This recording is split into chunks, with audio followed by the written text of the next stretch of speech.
I'm recording this one really late. Literally about 18 hours before it goes up. This is the most timely video I've ever done.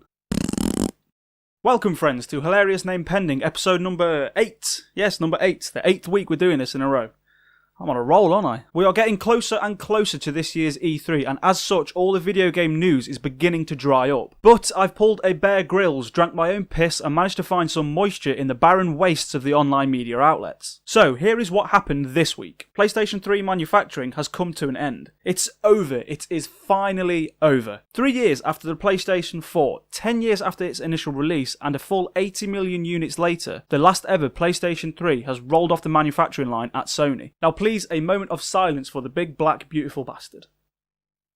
Nah, fuck that. Look, Sony has dragged this one on long enough. And although it didn't quite reach the blistering heights of the PlayStation 2, that made an impressive 13-year run, the PS3 didn't do all that bad for itself. The console has called it a day after becoming the 6th most popular console of all time. Quite a turnaround, really, when you consider that Sony were trying to sell this product for £425 at launch.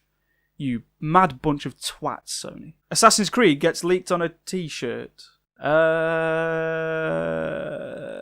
Nah, not worth it. Far Cry 5 has a trailer. Far Cry 5 was fully revealed last week by Ubisoft, and my does this game look very interesting. Set in Trump's modern-day America, Far Cry 5's hostile faction this time will be religion. Yay! Yep, the fanatical doomsday cult, going by the name the Project at Eden's Gate, will be your number one target as you try to liberate the Hope County community from the maniacal grip of these backwater cultists. On top of their reveal trailer for the game, Ubisoft also dropped a couple of character trailers, introducing us to some of our angry comrades that will no doubt play a large part in the game's story. They all seem very pissed off, armed to the teeth, and ready for an all-out war with Eden's Gate to reclaim their freedom. Ubisoft has also detailed that this installment of Far Cry will boast the largest customizable weapon and vehicle roster of the franchise. However, I am extremely doubtful that we'll get to be riding elephants this time around, even though it would be fun to crush some Christians with an elephant's hoof. Hoof? Are they hooves? Far Cry 5 is set for release on the 27th of February next year. And you can pre-order it right now if you want to gag on that pre-order bonus Ubisoft is trying to shoot down the back of your throat. And in other Ubisoft news, Ubisoft changes its logo. I told you it was a slow week. Seriously, this is one of the hottest stories this week. A brand changed its logo. Ubisoft's famous swirl logo used to look like this, and now it looks like this. Speaking of this redesign, Ubisoft had this to say.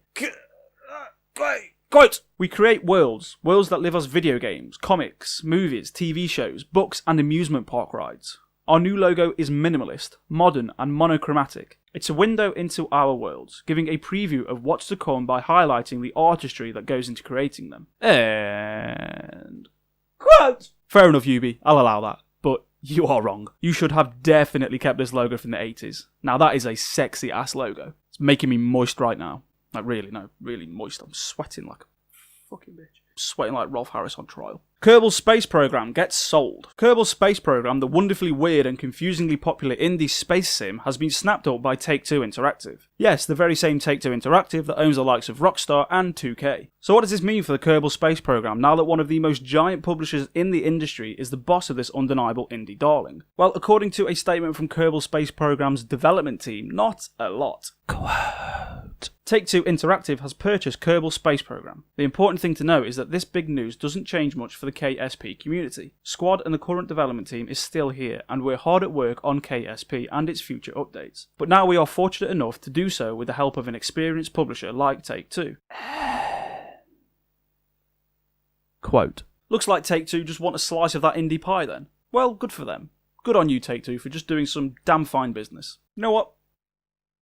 I'll drink to that.